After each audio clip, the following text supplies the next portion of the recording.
आप सभी का एग्जाम लगे देखिए यूट्यूब स्ट्रीट प्लेटफॉर्म में स्वागत है। जैसा कि आपके लिए रोज़ 7 PM पर सीटेट की क्लास, जो आपको सीटेट एग्ज़ाम के लिए बहुत उपयोगी है।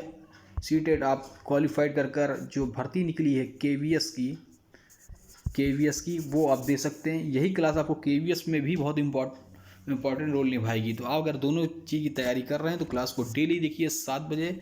ये ऐसे क्वेश्चन जो एग्ज़ाम में काफ़ी बार रिपीट हुए हैं और इनकी आने की संभावना लगातार बनी रहती है। तो अगर आप ये क्वेश्चन को देखते हैं रोज़ सीरीज़ 10-10 कर तो आपको जो एग्ज़ाम में 30 क्वेश्चन होते हैं, आपके 30 में 30 नंबर आएंगे, वो कोई रोक नहीं सकता। हाँ, इसको देखिए और इसकी व्याख्या को समझिए।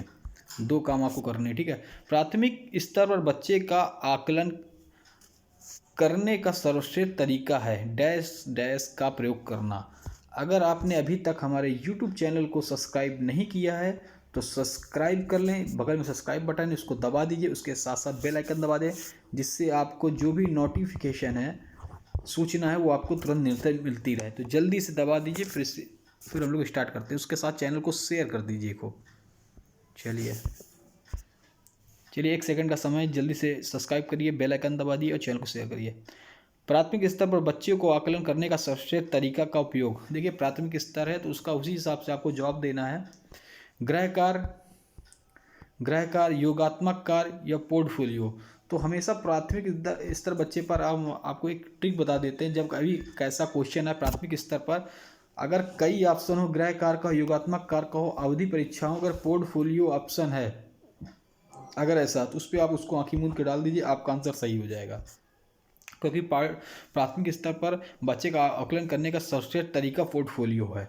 तो आपके जो तीनों आंसर वो रॉन्ग हो जाएंगे, ये आपका पोर्टफोलियो सही हो जाएगा। पोर्टफोलियो का प्रयोग प्राथमिक व्याख्या देख लेते हैं। पोर्टफोलियो का प्रयोग प्राथमिक स्तर पर बच्चे का आकलन करने के लिए सर्वाधिक उपयुक्त होता है। इसके माध्यम से बच्चों का आकलन योजनाबद्ध तथा पारदर्शी होता है, ठीक है। एक शिक्षक पढ़ाते समय सौद्रव सामग्री एवं शारीरिक गतिविधियों का प्रयोग करता है, क्योंकि ऑप्शन है अधिगम वृद्धि, अधिकतम इंद्रियों का उपयोग करते हैं, शिक्षक को आराम उपलब्ध कराते हैं, या प्रभावी आकलन को सुगम बनाते हैं, या शिक्षार्थियों की दिशा के परिवर्तन उपलब्ध कराते हैं। तो देखिए जो भी हमारा क्वेश्चन होगा ये बालक के ऊपर केंद्रित होगा, ना कि शिक्षक के केंद्रित होगा। जहाँ पे आराम फरमाना हो, वो कुछ हो, वो सभी आप काट सकते हैं, ठीक है। तो पहला क्या, अधिगम वृद्धि की अधिकतम इंद्रियों का उपयोग करते हैं। हाँ, क्योंकि एक शिक्षक को हमेशा अधिगम वृद्धि के लिए अपनी अधिकतम इंद्रियों का उपयोग करना चाहिए। मतलब कैसे सिखाना चाहिए, आप उस पर उसको ध्यान देना चाहिए।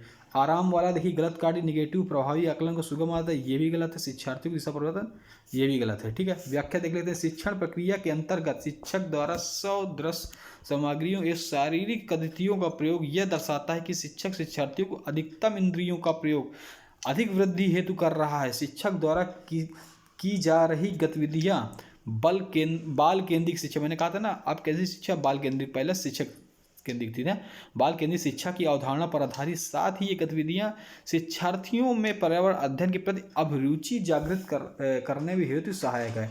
तो देख लें, हम हमेशा ये कई की है जिसमें केवल वाले, नेगेटिव वाले आपके ऑप्शन जो होते हैं वो नकारात्मक होते हैं। जिसमें आ जाए केवल शब्द, समझ लिए नकारात्मक है। कहीं बालक को भ्रमण का घुमाना, बाहरी जीवन से जोड़ना, ये सब ये आपको पॉजिटिव, ये ट्रिक है, पॉजिटिव आंसर पर जोड़ते हैं। बाहरी दुनिया से भ्रमण करा, बाहरी जीवन से वास्तविक कराना, ठीक है।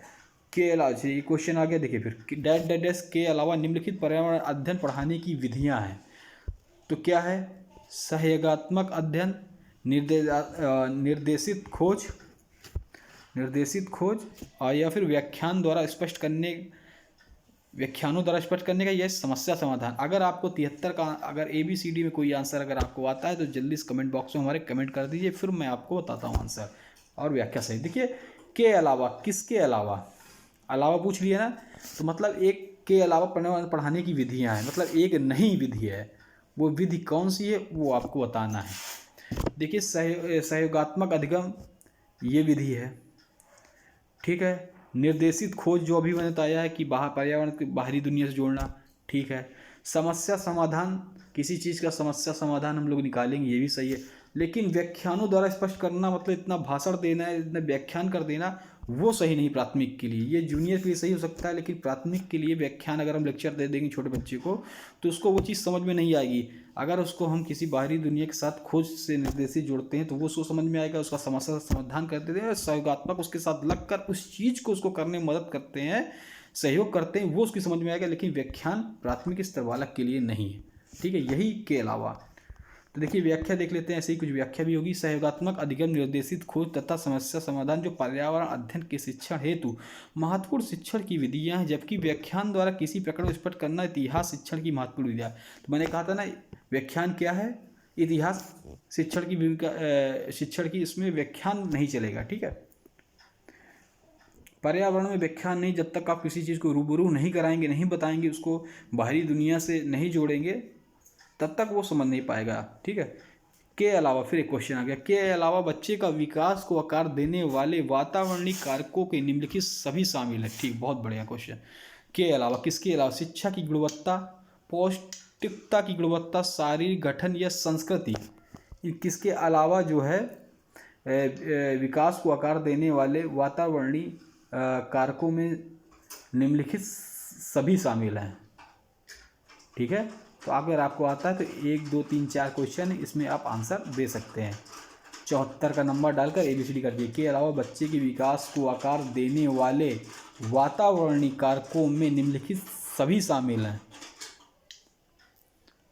के अलावा एक इसमें है शारीरिक गठन, विकास को आकार देने वाले वातावरणीय कारक, या शिक्षा की गुणवत्ता, या शारीरिक गठन, या पौष्टिकता की गुणवत्ता। कि पौष्टिकता भी ये खाना मिलेगा, उसके विकास में भी आएगा, शिक्षा गुणवत्ता होगा। देखिए हम लोग देख लेते हैं व्याख्या पे, आपको देखिए सभी चीज़ है। देखिए किसी बच्चे का शारीरिक विकास गठन उसके वांछा क्रम का परिणाम है, जबकि बच्चे की शिक्षा गुणवत्ता उसकी पौष्टिकता, देखिए खाना जब खाएगा तभी उसका मानसिक विकास हो, खाना से जब उसको मिलेगा, खाना खाएगा तो उसका शरीर का विकास होगा, ठीक है। तो जबकि बच्चे की शिक्षा की गुणवत्ता, पौष्टिकता की गुणवत्ता उस सांस्कृतिक उसके वातावरण का परिणाम है। यदि बच्चे का संपूर्ण विकास उसके वंशानुक्रमण तथा वातावरण की अंतःक्रिया का परिणाम होता है। तो देखिए हमेशा एक क्वेश्चन समझ लीजिए कि वंशाक्रम तथा वातावरण की किसका परिणाम है, क्वेश्चन बनता है अंतःक्रिया का। एक ऑप्शन दे देगा किसका परिणाम है, अंतःक्रिया का। यहाँ से एक आपको आंसर हो गया। लेकिन जो तीसरा आंसर है के अलावा, किसके अलावा? के अलावा किसके? किसी बच्चे का शारीरिक गठन उसके वंशानुक्रम का परिणाम है, ठीक है। चलिए ये था ना आंसर। कहाँ गया क्वेश्चन? हाँ, शारीरिक गठन के अलावा विकास को आकार देने वाले, देखिए इसमें हमारा राइट आंसर ये हो जाएगा, इसके अलावा शारीरिक गठन, तो देखिए पौष्टिकता इसके अंदर यही आ जाएगा, शिक्षा गुणवत्ता, सांस्कृतिक, ये 3 होंगे हमारे विकास को आकार देने वाले वातावरणीय कारकों में लिखित सभी शामिल, लेकिन शारीरिक गठन नहीं, ठीक है। चलिए व्याख्या भी हो गई। 72 देख लेते हैं। कक्षा में एक प्रभावी शिक्षण अधिगम प्रक्रिया होती है जब शिक्षक बच्चों को ज्ञान को पढ़ाई जाने वाली बच्चों के ज्ञान को पढ़ाई जाने वाली नई संकल्पना के साथ जोड़ने में सहायता करते हैं। इसके पार्श्व में निहित उद्देश्य को बढ़ावा देता है। तो इसका शिक्षार्थी स्वायत्ता, पुनः या फिर ज्ञान का, देखिए आगे, ज्ञान का सहसंबंध एवं स्थानांतरण या वैयक्तिक भिन्नता।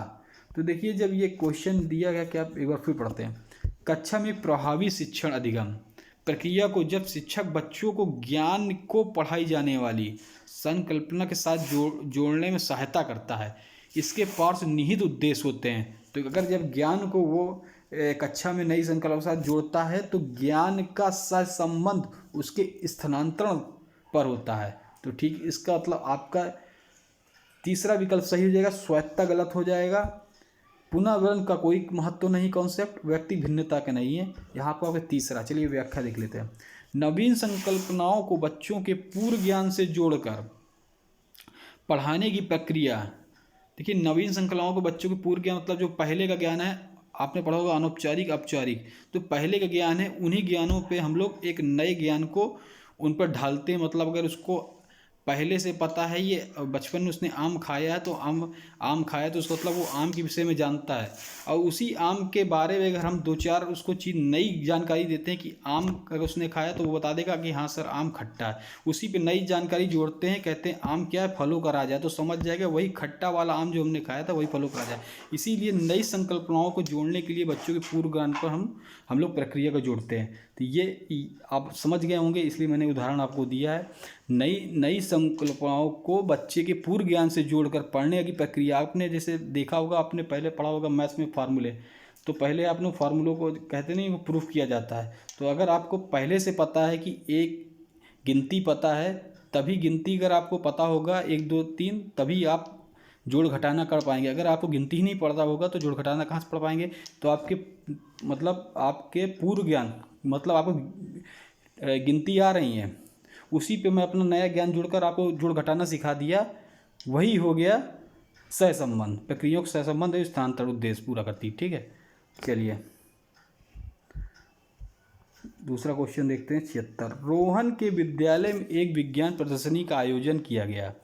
रोहन के विद्यालय में एक विज्ञान प्रदर्शनी का आयोजन किया गया। इस आयोजन का उद्देश्य एक साथ किया गया था।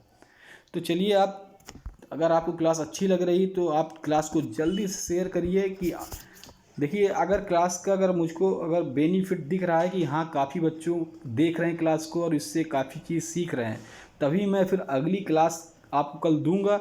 जो मैंने कहा था कि आपको अब मैं KBS के एग्ज़ाम तक क्लास देता रहूँगा बिल्कुल फ्री, और नोट्स चाहिए नोट्स भी दूंगा। लेकिन हाँ, अगर आप लोग क्लास को शेयर करते हैं, काफ़ी मैं संख्या देखता हूँ, तभी ये होगा। नहीं अगर ये आप लोग इसको शेयर नहीं करते या सब्सक्राइब नहीं करते हैं, अपने इस एग्ज़ाम नगरी परिवार को बढ़ा नहीं करते हैं, तो फिर मैं क्लास यहाँ से रोक दूंगा। तो जल्दी सब्सक्राइब करिए, लाइक करिए, शेयर करिए। चलिए देखते हैं क्वेश्चन। रोहन विद्यालय में एक विज्ञान प्रदर्शनी का आयोजन किया गया था। इसका आयोजन एक उद्देश्य के साथ किया गया था कि आपके विचार से कौन सा उद्देश्य सर्वाधिक उपयुक्त है।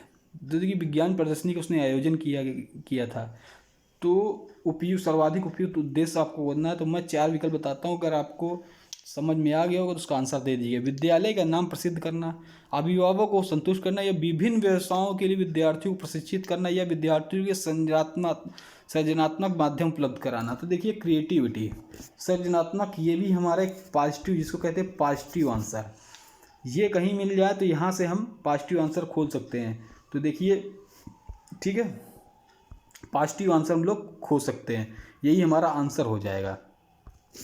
तो आप देखते हैं कि विद्यालय का नाम प्रसिद्ध करना, ये विज्ञान प्रदर्शनी का महत्व तो नहीं हो सकता। अभिभावकों को संतुष्ट करना, कि यहाँ उनको दिखाना कि हमारे यहाँ बच्चे बड़े, ये भी नहीं हो सकता।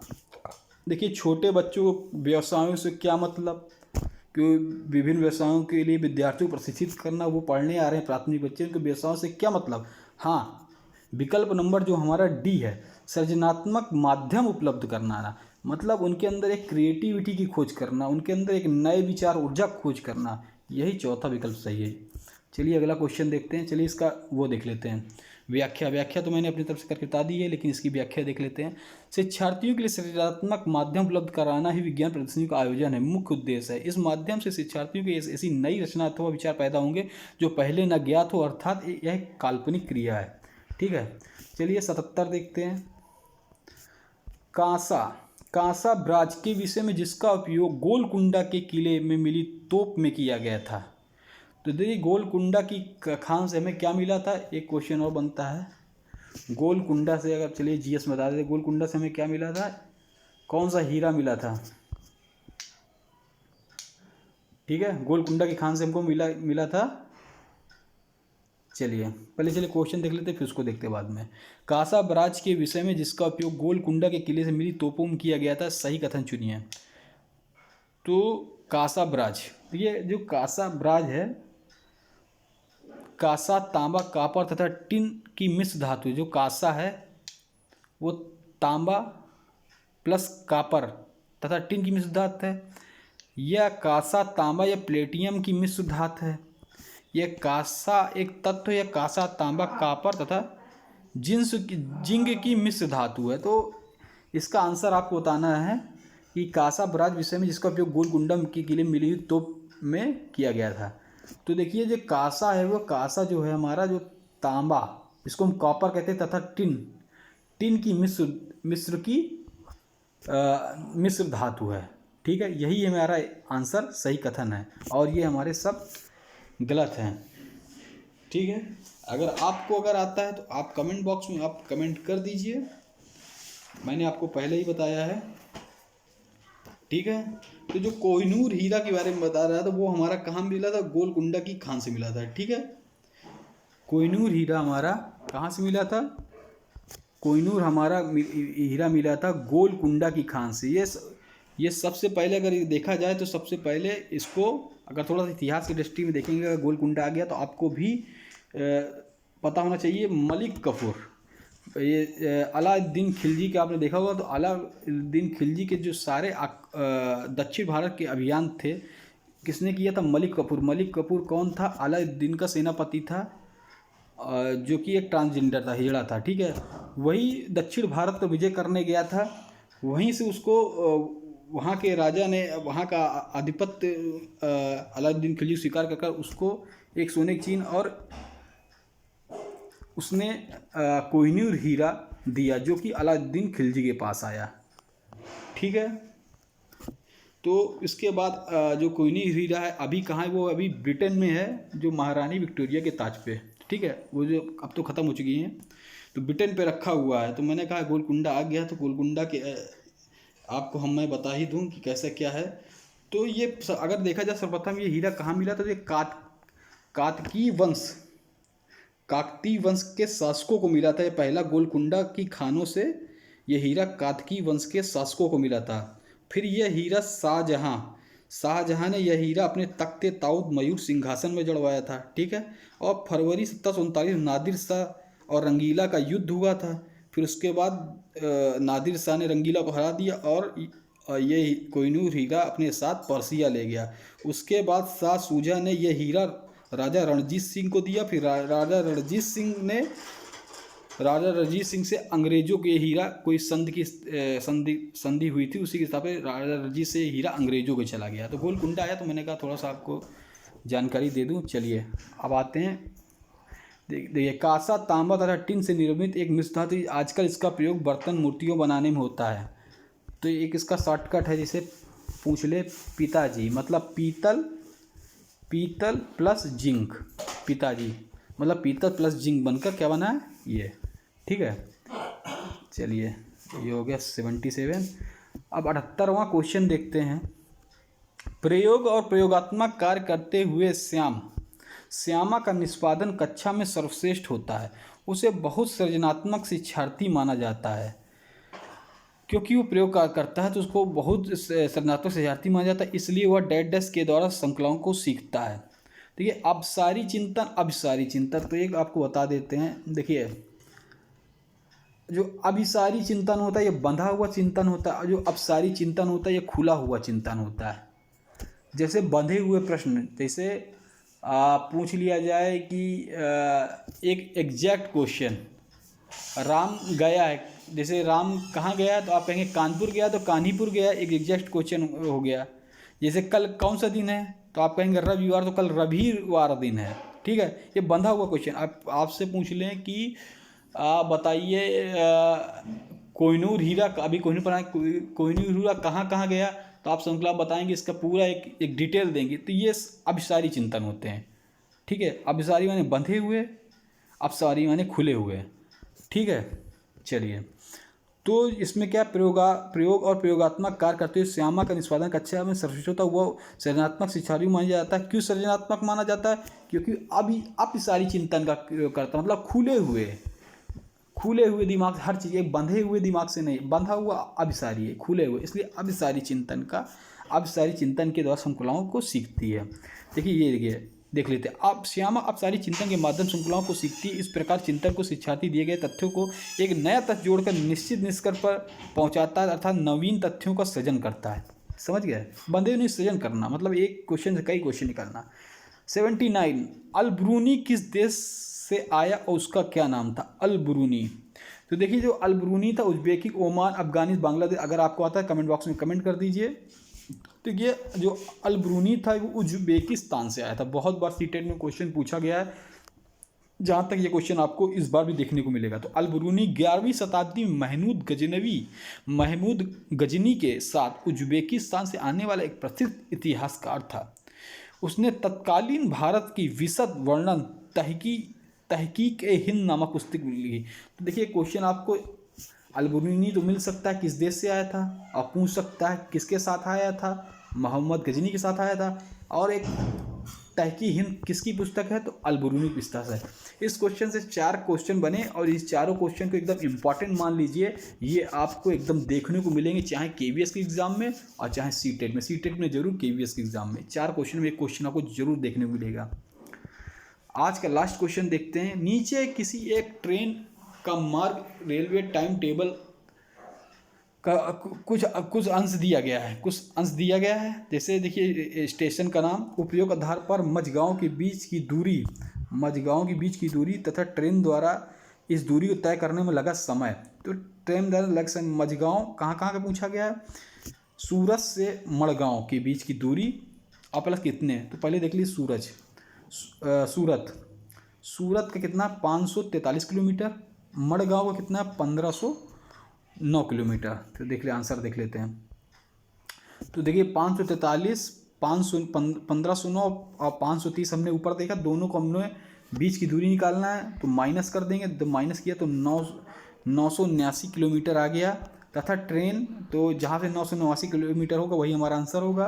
तो इसमें दो हैं, दोनों ऊपर कट गए। अब हम लोग देखते हैं उसके बाद, तथा ट्रेन द्वारा 989 किलोमीटर दूरी तय करने में 15 घंटे और 15 मिनट लगेगा। तो 15 घंटे 15 मिनट लगेगा। उसके बाद किलोमीटर का 15 घंटे 15 मिनट निकाल लेंगे। जब उसको काटे पीटेंगे फिर उसको मिनट में बनाएंगे, ठीक है। तो थोड़ा सा वो करना पड़ेगा आपको। हमने एक बता दिया कि एक कहाँ से लिया जाता है, ठीक है। तय करने में 15 घंटे से 15 मिनट से, चूँकि सूरत से ट्रेन 16:40 में चलती, कितना 16:40 में चलती है, तथा मड़गांव अगले दिन 7:35 में पहुंचती है, ठीक है। अब इसको घंटे मिनट में निकालना है तो 4 बराबर दूरी बटे समय, ठीक है। आप उसको भाग दे देंगे, आपका ये मिनट में समय में आंसर आ जाएगा, ठीक है। आज यहाँ से रखते हैं हम, यहाँ से हमारा तीसरा आंसर सही हो गया, तीसरा विकल्प, ठीक है। अब इसके आगे कल फिर नए क्वेश्चन की श्रृंखला लेंगे। चैनल को लाइक करें, सब्सक्राइब शेयर करें।